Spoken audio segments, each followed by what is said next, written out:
drowned either above or below the dam than it was that she wandered off into the woods, considering where she was last seen. And so they shifted focus and began draining these two sections of water to see if her body would be at the bottom. But when they were drained, she wasn't there. And so once again, they went back to searching the forest. And so on June 22nd, 6 days after Catherine went missing, a group of searchers were located 7 miles way into the forest.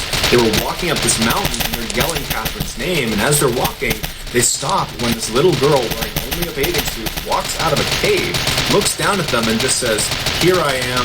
The searchers couldn't believe it. It was Catherine. And besides some scratches on her arms and some bug bites, she seemed like she was perfectly fine. In fact, they would say she was eerily calm. It was like she was waking up from a dream. She was reunited with her family, who could not believe she was still alive. They brought her to the hospital, and the doctors looked at her and said, yep, besides some superficial cuts and some bug bites, she's fine, and 2 days later, she was discharged.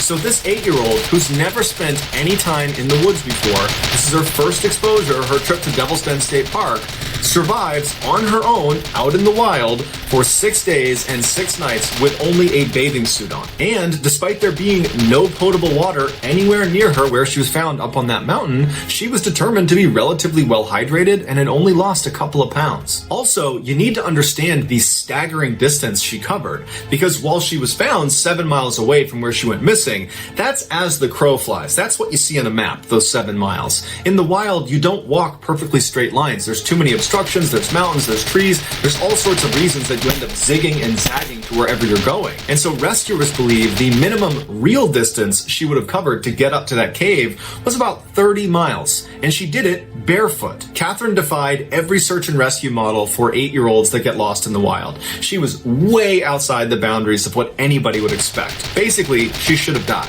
When authorities asked her, how did you do this? She said, I don't know. I don't remember how I got lost in the first place. I only remember sleeping on warm grass the first night, and then her next memory is waking up inside of a cave on day 6.